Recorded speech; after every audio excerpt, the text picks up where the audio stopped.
Welcome to One Tired Teacher, episode 149. 3 interesting ideas for Halloween in your primary classroom. Today, we're going to talk about 3 things that you can do in your classroom for Halloween. Now, I've been talking about Halloween and books and breathing life into science and all these ideas in the past couple of weeks, but today I'm really going to narrow in and tell you 3 things that you can do if you're in a time crunch and you're thinking, oh my goodness, Halloween is like right around the corner. Next week, actually. Or maybe it's the week after, but it's coming up really quickly. Hope you stick around.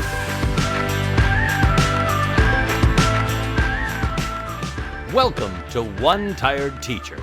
And even though she may need a nap, this teacher is ready to wake up and speak her truth about the trials and treasures of teaching. Here she is, wide awake. Wait, she's not asleep right now, is she? She is awake, right? Okay. From Trina Debery Teaching and Learning, your host, Trina Debery. Hey, are you ready for Halloween in your classroom? If you have been opening up my emails or listening to One Tired Teacher, you will know that I have shared some great Halloween literature with you to spook up your classroom on episode 148 and way back in episode 50. I have also talked about 3 tactics to breathing new life into your science block on episode 147. One of the ways I discussed was incorporating Halloween into science or even adding Halloween makerspace to your week. So let's jump into interesting idea number 1, which is great if you are running out of time and you are in need of some fun activities that get your kids thinking. You know how I just love to encourage students to love learning and thinking, and I love to help teachers encourage that with their students because I know you care about that so much. And I also know how valuable your time is and how crazy this time of the year can be.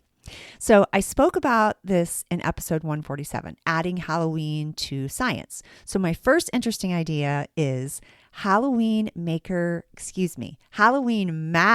Lapbook unit. This is such a fun way to teach matter with Halloween. Ooze, Halloween eyeballs, green mystery liquid. So fun. This unit covers the 2nd grade standards for matter using original informational text told from Wendy the Witch. Wendy the Witch speaks about it. Now, she's a sweet, friendly, kind witch. So there's nothing scary, nothing dark and mysterious. So no need to worry. Wendy explains observable properties of matter, measuring properties of matter with size, weight, volume, and temperature. And then along comes Wilma the Witch, another friendly witch, to discuss how liquids and solids change. Something extra fun about this unit is the students are creating a lap book, which is kind of like a science notebook on steroids. All of the information is created in a manner that can be included inside the lap book with like mini flip books and tab books, pockets for vocabulary words such as volume, property, mixture. And my favorite thing about this unit are the hands-on science experiments.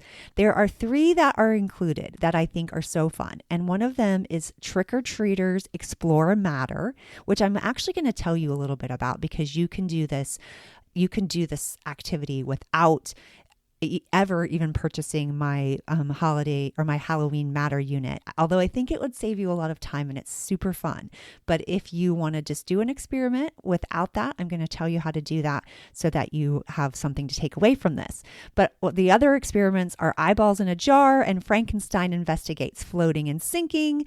You'll be doing some analyzing of data, which is naturally integrated in this unit, and it brings a focus on math that totally makes sense for what we're doing and not just I'm going to have to do what I'm doing in math currently, but actually I'm going to use mathematical skills that make sense for what I'm doing.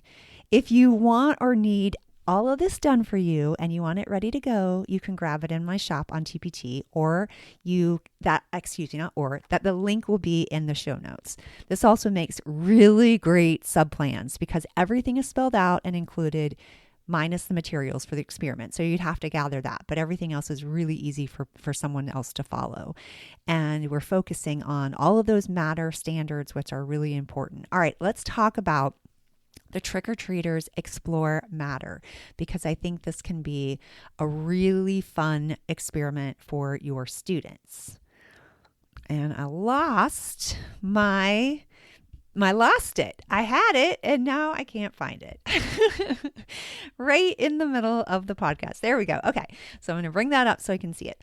All right. So trick-or-treaters explore matter. So what happens here is that the first thing they do is you're kind of asking that question of what can you observe and infer about what is inside the trick-or-treat bags. So you're going to get some trick-or-treat bags, and those are really cheap and easy to find. You could even use paper bags if you wanted to, but I think the plastic ones or even the felt ones, those work really well. They really work the best. So you're going to get 3 trick-or-treat bags, and you're going to have 3 balloons inside.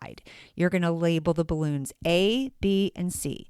And then you're going to have 3 plastic cups also labeled A, B, and C. And then you're going to have a pair of scissors. I like to do this per team. I think it's easier to do per team. So if you have 3 treat bags per team, if you have, let's say you have 5 teams of 4 students, which is like 20 kids. Hopefully you don't have more than that. But if you do, then, do the math. But if you have 3, so 3 times 5 would be 15. So it'd be 15 treat bags. You can get these at like the Dollar General or the dollar store. Or I like the dollar store actually, because then they're even less and they come in a whole like group of them. And then the balloons can come in a package. So this isn't too expensive. And obviously the plastic cups, but you could get like the little paper cups that you get, for like dispensers, like those work as well. They don't have to be anything special. All right. So then the first thing you do is you kind of go over some words that they might be, that might trick them, like the word observe, to tell how an object looks, feels, and sounds, or infer. Use what you know or observe to determine meaning. And inside the Matter Halloween unit, I do have a little blurb from Marvin, who is dressed up as a mummy for trick-or-treating, but you don't have to include that. You could maybe just make that little scenario up if you want. But I said, Marvin is dressed as a mummy for Halloween. He observes his friends carrying Halloween treat bags. Marvin observes the treat bags. He infers the treat bags are solid, but he wonders what might be inside. I just want to give him a little hook and make it a little bit of a mystery, because that makes it more fun. So you can make whatever scenario up you want. I also like to add in those vocabulary words so they can kind of understand them in context. And that's the reason for that. All right. So step number 1 is you have them. Now you've already, what you are doing in advance, and that's what I should tell you, because you actually do get directions. So let me get to that, because I think that would be an easier thing to explain to you. What you're going to do is you're going to label, like I said, you're going to label the bags A, B, and C. And then you're going to place the balloons also labeled into the trick-or-treat bags. Now you want the balloons to be labeled because it just so it all, is smooth. And if they take them out and they get mixed up, you want them to know which one they are, because they're filling in some data on a chart. So you're going to fill the balloons with the following. Balloon A inside of the trick-or-treat bag is going to have a marble. So inside the balloon, you're going to put the marble inside the balloon, and you might even tie it off and then put it inside of treat bag A. And then treat bag B, inside of that, you will have a balloon filled with water. Now, be sure to get as much air as possible out of it before tying the balloon off, so that you just, it's mainly full of water. And have students, they're going to reach into their bags and they're going to pull out each balloon and they're going to cut it, and then they're going to dump it into the matching cup. So A will go into A, and B will go into B, and C will go into C. And so when they cut off the top one of A and the marble comes out, and then B, they're going to cut it, and then the water is going to come out. But you don't want it to spill all over the place, so have them be really careful when they're cutting. And then balloon C, you're going to blow some air into a balloon and put that into treat bag C. And what you're going to expect is that students will observe that the trick-or-treat bags contain the 3 objects or substances And then you will have them, the trick or treat bag or balloon A will contain the solid, which is the marble, and B will contain the liquid, which is the water, and C will contain the gas, which is air. And students may infer the actual object or substance, and if further explanation or is needed or encouraging them, then to name the state of matter, that's important. All right, so let's talk about the steps the students will take. So students will take step number 1. They will gently squeeze the treat bag A to feel what is inside. And they're going to record in the table below, which has what I observe in the treat bag. So that's step 1. And then what I infer, what they think that it is, and then what they observe in the cup. So they're going to make a prediction in the first column besides A, and then they're going to talk about, I'm sorry, they don't make a prediction yet. They talk about what they see. So they're explaining their observation, and then they make a prediction. Is it a solid, liquid, or gas? When they're inferring, that's the prediction in A. And then the last part is what they observe, what they actually observed. Were they correct? Was their observation correct? Was it a solid, liquid, or gas? So they're going to gently squeeze the treat bag and feel what's inside and record their answer in the table below. And then they're going to repeat step 1 with the treat bag for treat bag B and treat bag C. You don't want them to open it yet because then they'll be able to guess it easier. So they're going to do all step 1 together, make all the observations, and then they move on to step 2, which is B and C, and then step 3, which is you infer from your observations whether the materials in each balloon is a solid, liquid, or gas, and they're going to write the inferences in the table. So this is where they make the prediction. And then step 4, they're going to place the cup A, B, C in front of them. Step 5, they're going to pull out the balloons from the treat bags. They're going to cut off the top of each balloon, and they're going to pour the materials into each balloon into the cup with the same label. And it's hilarious when they are when they're cutting the one with the gas, because they're like, it's a gas. I don't know. They get so excited for some reason over that one. I think it's so funny because they're like, they think they know what it is, but then when they're actually like, they're so excited, especially if you've done some work around it and you've actually done some reading and talking about solids, liquids, and gases. They just get really excited. And then step 6, they observe the materials in each cup and they record their observations in the table. Then they do a little bit of like a summary, like they tell what they inferred about each balloon, and I even give them like a chance to say, like, I inferred whether each balloon had a blank, or a blank inside of it. So it's really easy for them to like just fill in that part of the blank so that they really can think about what they predicted and what they inferred. And then they tell whether their results supported their inferences. And it says, my results blank, my inferences because. And so they give a little bit more information. So you could totally do this without my materials. You could make that up yourself. You could listen to this again and you could like work through it yourself, and they could totally do that on their own. I hope that it makes it easier for you to have it right there for you. Plus it's really cute, and then they can create that lap book, and then there's other experiments, and then there's that informational text, which is told by the witches about properties and then how matter changes. And so it just makes it a lot more fun. And the eyeballs in a jar is fun, so fun too. So is Frankenstein's investigating, floating, and sinking. So hopefully that works for you, and you can use that to finish up this month of October. So that was interesting idea number 1. Let's talk about interesting idea number 2. This is Halloween makerspace moments in literature. Now, I've also been talking about these, and I do go further into depth about specific books in episode 96, way back in episode 96. And I also talked about literature at the last episode, 148. So there's also a couple of different options for you to get more information on that. But I have a Halloween makerspace moments in literature bundle. These units focus on the engineering design process and literature standards, such as asking and answering questions, vocabulary, characters, and setting, and more. Like, it's just, really dig into some comprehension, and then they do an extension with makerspace. And like I said, I speak some more about that. I think these would make a really good sub plan and a pinch as well. And I also want to remind you of my free Makerspace Masterclass replay, which is available for viewing. You can sign up for my Makerspace Masterclass by going to Trina Demery Teaching and Learning and clicking on Free Makerspace Masterclass in the menu, or if you wait a few seconds, a pop-up will appear. You're going to fill in your name, your email, and then you're going to be taken right to the masterclass. You don't have to wait. You get to watch the replay. It is a replay. It's not a live anymore. It's a replay.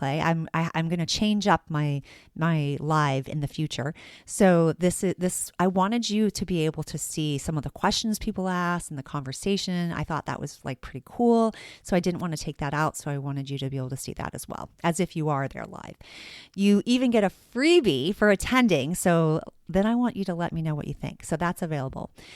Also, okay, so that's something that you can do, and you can grab those makerspace moments in literature, and you can work through close reading, and you can do an extension activity with solving the problems from the story, and you're working through the engineering design process, and that can be really, really fun. And it's standards based, and it's great in a pinch. So if you're running out of time, that would be my second interesting idea. And then my final interesting idea is geared more towards kindergarten and first grade. And you could also do it for second grade, especially right now with kids coming back with so many gaps. It focuses on rhyming. It's a Halloween rhyming bundle. It's rhyming made easy and fun with this digital and print bundle. It is perfect for Halloween, for centers or learning stations. All you need is a device and access to Google Drive or OneDrive, or the copies printed, and you are all set. Students will determine if a pair of words rhyme or not.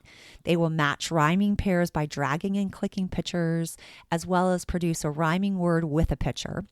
And the print version makes teaching rhyming fun and game-like with 5 fun games and activities, including bingo for 4 variations of the bingo board. Perfect for centers or learning stations. All right, let's talk about what's included in this pack. We have a class building activity in the print pack. We have a class building activity with trick, treat bags and treats. And I give you detailed directions that are included so that you know exactly what to do. There's 28 pairs of rhyming cards, 5 games perfect for learning stations or centers, and 4 variations of bingo cards. What's included in the digital pack?